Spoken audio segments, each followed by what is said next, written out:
The Court of Public Opinion is a part of the Amateur Radio Network.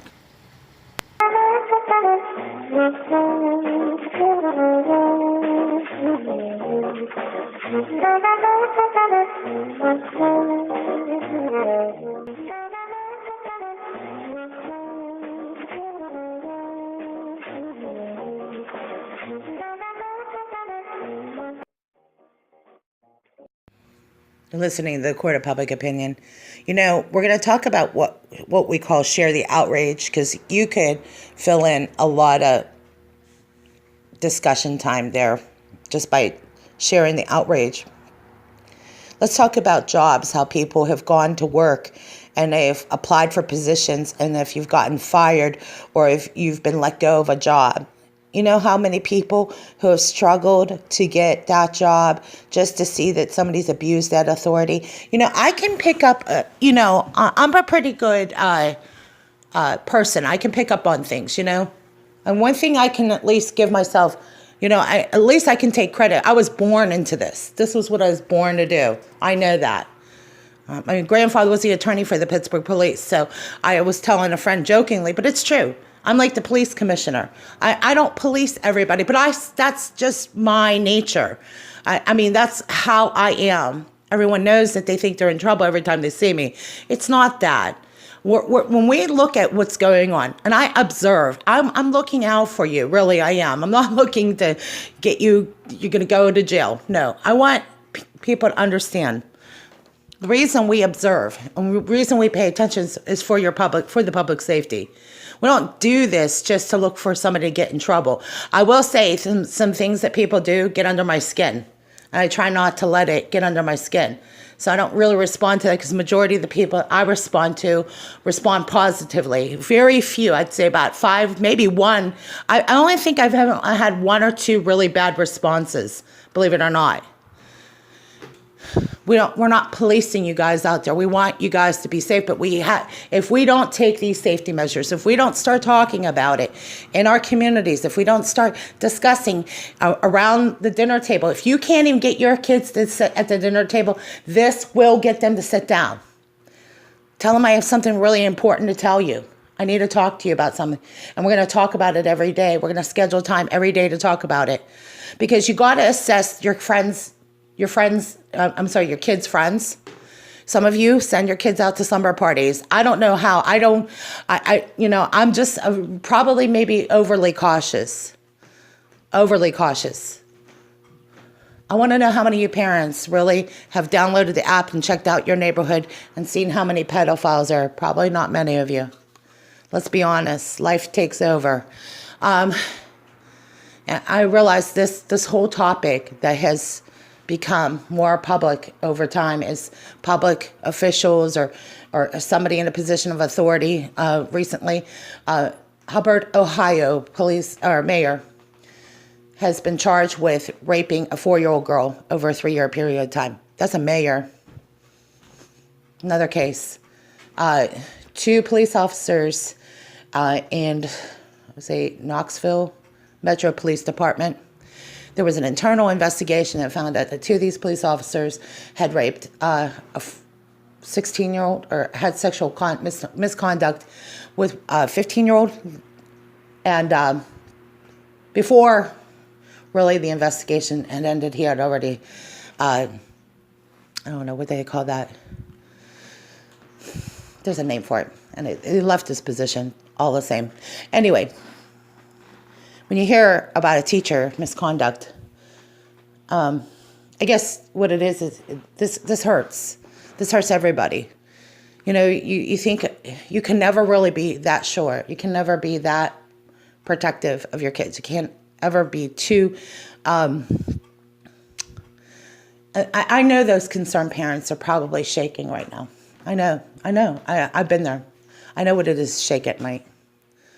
I walked in on it, and I have to tell you, at 14 years old, and now that I'm 46, I don't want to be 47 yet, but I shake every night. I did. Nobody ever really asked me what was going on, how deeply hurt I've been by what we've lived through. My dad would cry. I would walk in on him, and he was crying. because I walked in on this, a pedophile. And my dad he was embarrassed that I lived through this. I had many conversations with my dad, who was a Marine, U.S. Marine. And if anybody's ever seen a big, stocky Marine cry, let me tell you, it's really hard.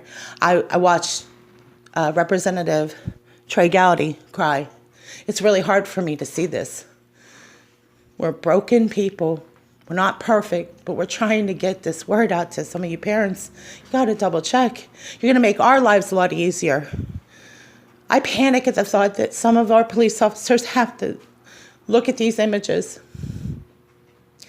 You know who's really hurting that nobody wants to mention is law enforcement and the people like us who go to bed and wonder if we could ever get that image out of our eyes or cry at night. Because I'm going to tell you, it breaks my heart that we haven't had any empathy for a lot of the police officers out there that you have to go home and have to kiss their children when they get home, and you just hug your loved one just that much more tighter. I share my hurt because I am moved. It's changed me. It doesn't have to break us, but it's changed us as people. We're a lot more. We're as strong as we are. We are trying to keep the strength that we have. And I know that some of you know what I'm feeling right now for these victims. And I am only expressing this because it's too important. It's too important. These kids are too important. They're important they're not only important to us, but they're important to somebody who has a heart for children, who's not going to take advantage of their innocence, who's not going to take advantage of us while we're going through this. I was robbed when this happened to me a couple years ago when I was, well, actually not a couple years ago, but less than a year ago.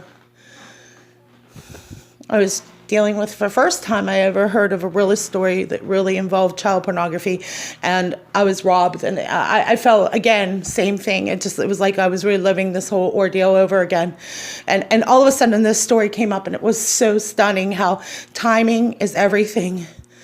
And maybe there is answers, but I have to tell you, for over 30 years, I didn't have the answers. And I see this community that has come through and broke all the barriers for us, because you may have saved us from, many of us have gone to bed at night wondering if anybody's going to hear our cry as adults. Because I can say I can share that pain that Representative Trey Gowdy and many people my age have felt. When you look at these crime statistics, it's just so bad. It's too much. So I recognize that there are a lot of people that are doing a lot of hard work, and that's where my gratitude comes from, because I know they're working hard. I know they're pursuing these cases, and I know they're doing it, and they don't realize whose lives they're affecting. They're affecting our lives in a positive way. They've brought back this fighting spirit in me. Sometimes I wonder if I lost my mojo, It's like I'm 46 years old and I don't have the instinct not so much the instinct, just the drive to get up and do the things I used to do. At 14, I thought I could, do a lot of things. But, I was a kid, and a lot of people forgot about that. They forgot I was a child. I recognized that a lot of people don't understand what a 14-year-old might go through. As strong as 14-year-old kids are, it's going to affect the rest of their lives. That bothers me a lot. You know what I mean? And we don't have to do that. We can do something to change that. We can start getting educated. We can stop being afraid and start learning to open up a little bit. Get around people that you can trust, at least, to open up. I really, really recommend this, because there's a lot of people that are really wrestling with this, and they need support. And I would say for the law enforcement and the detectives or anyone that works at that capacity, you need support. You need public support. You need to be able to go to a support group. I can't emphasize how important it is to have a support group. If you can get together with people you trust and say, we're going to sit down and we're just going to get in a circle and have some coffee and we're just going to talk, and you'd be surprised, you might be there for a while. Thank you so much for all of you who've taken the time to work closely with us and who've been sensitive to what's going on. We could not and we cannot survive without you. We need each other. We really do. We need our friends. We need our family. We need the reassurance that you guys are going to be okay. And not that we have to police you guys. We just need the reassurance you're going to be okay, okay? We need to hear from you. We need to hear your responses. We need to hear from you in our thread. We need you to open up and reach out to us because, see, to me, it matters. But it happens to you guys. I don't go on there looking for stir you up. I want to see you guys make it. And that means something to me. That means something to a lot of people I work with that aren't here. They're not here. They're not with us, but they're with the Lord. And then they're looking down and they're thinking, finally, they broke that case. I don't know what else is going to happen from here. I just know this. We have one opportunity to pray. And I'm going to say a prayer before I end this. But I want to thank you because that one opportunity, that one breakthrough just started a landslide of things. And I will always be grateful to some of you who showed more courage than any of us could. Because I have to tell you, there are a lot of people that can't say it, but I will say it for them. They're thanking you too. They're those little kids. They may not understand what happened to them, but I know some of you have worked maybe one-on-one as counselors or therapists. That you understand the incredible bravery it takes. So I want to end it here with a prayer. Our Father, who art in heaven, hallowed be thy name. Thy kingdom come, thy will be done on earth as it is in heaven.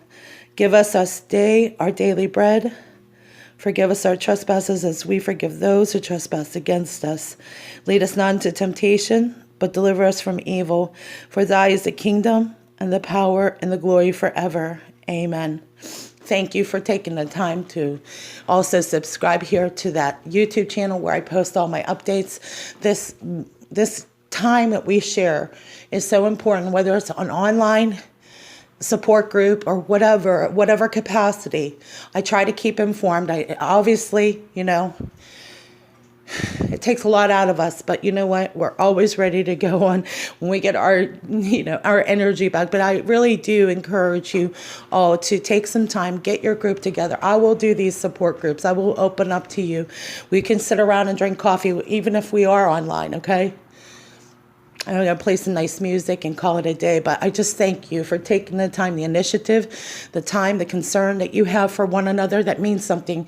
That's going to change things. Please, believe me, the things that are changing this world is love. And when people show mercy, that's what's changing this world. All this other political back and forth isn't changing a thing. Actually, it's doing more harm than good. So when you show love, and you reach out to that person that's suffering, and you know what? You're making a huge difference already. Just a small difference makes it. And I want you guys to know we need your support. We absolutely need your support. You need to support your police. They need